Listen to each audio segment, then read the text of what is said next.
Привет! Я олененок Олли, символ смарт-библиотеки.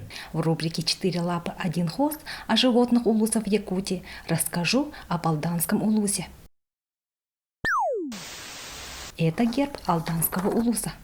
Герб по своему содержанию един и гармоничен. Все фигуры герба аллегорически отражают исторические, географические, социально-экономические особенности Алданского района. Медведь – символ уверенности, твердости, доброй силы и спокойствия, миролюбивого характера жителей Алданского района. Соболь – мягкое золото золотородного Алданского района. Издревле являлся основным промысловым видом пушных зверей для коренных жителей эвенков. В настоящее время местная фауна широко представлена популяцией бурого медведя, а соболь не только сохраняет, но и увеличивает свое промысловое значение. Лазеревый извилистый столб символизирует реку Алдан и железнодорожную магистраль, пересекающую всю территорию района с юга на север. Желто-черное солнце, обозначающее золото, отражает экономическую специфику Алданского района, являющегося центром золотодобывающей промышленности Якутии. Красный цвет поля – червлень, символ мужества, самоотверженности, труда, жизнеутверждающей силы и красоты.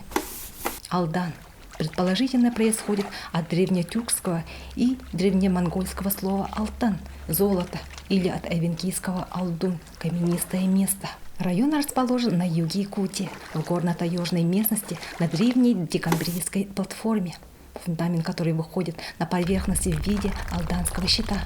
Основные горные породы фундамента имеют возраст более 3 миллиардов лет и представляют собой кристаллические сланцы, гнейсы и граниты. Одна из достопримечательностей Алданского улуса является многослойная стоянка древних людей Усть-Тимтан, археологическая достопримечательность. Находится на левой стороне устья реки Тимтан, правого притока Алдана. Животный мир Алданского улуса, занесенный в Красную книгу Якутии. Млекопитающие.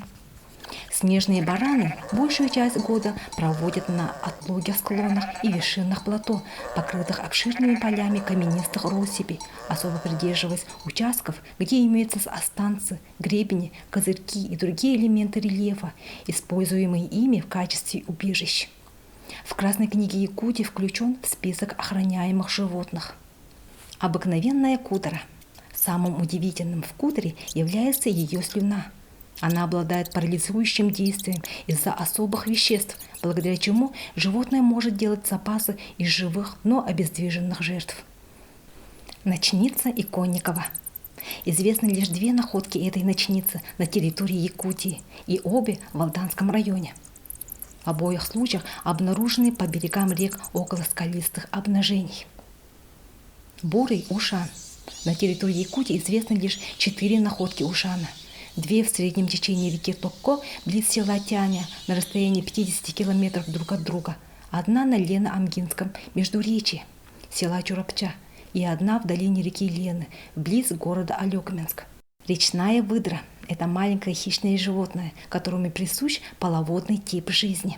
Довольно примечательное животное, которое получило повышенный интерес за счет своего меха. Считается крайне добродушным зверьком, которого можно приручить к домашним условиям. Фауна птиц в Алдане включает около 32 видов. Многие птицы занесены в Красную книгу Якутии, из них расскажу о 3 видах птиц. Сойка населяет смешанные и хвойные леса, мало затронутые интенсивной хозяйственной деятельностью человека. Ведет оседлый образ жизни с широким периодическим осенне-зимними кочевками.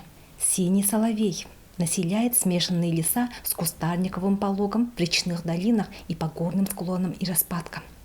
Является наземно гнездящимся видом, устраивающим гнезда в неровных местностях. В кладке 4-6 яиц.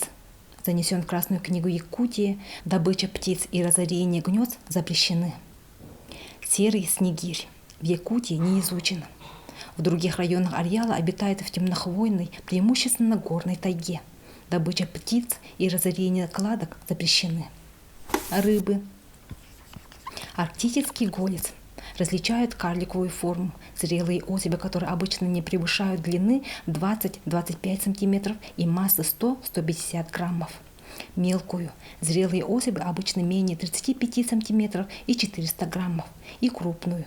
До 70 см и 4 килограмма. Редко более. Пресмыкающаяся. Живородящая ящерица. Широко распространенный, но очень редкий вид. В условиях Якутии ящерицы зимуют под корнями деревьев, в старых пнях, валежниках, нежилых норах различных млекопитающих. Спячка длится 7,5-8 месяцев. Обыкновенная гадюка встречается в хвойном лиственничном лесу, на лесных полянах и лугах. От мест зимовок змеи удаляются не более чем на 3-4 километра. Пробуждаются змеи в первой половине мая, иногда в последней декаде апреля. Рождаются от 6 до 12 детенышей. На зимовку гадюки уходят в конце августа, в начале сентября. В Красной книге Якутии отмечен как уязвимый вид. Земноводные. Остромордая лягушка или болотная лягушка. Семейство настоящих лягушек. Длина тела 4-7 см, масса от 5 до 30 грамм. Остромордая лягушка – единственный вид бесхвостных земноводных в тундре. Сибирский углозуб. Характеризуется низкой плотностью населения и тенденцией сокращения численности. Углозуб ведет скрытый образ жизни. Зимует на суше небольшими скоплениями в трухлявых валежниках, под корнями деревьев и кустарников, лесным опадом и травянистым подстилкой. Продолжительность зимовки более 8 месяцев. Вы познакомились с животным миром Алданского улуса? До следующего выпуска. Пока!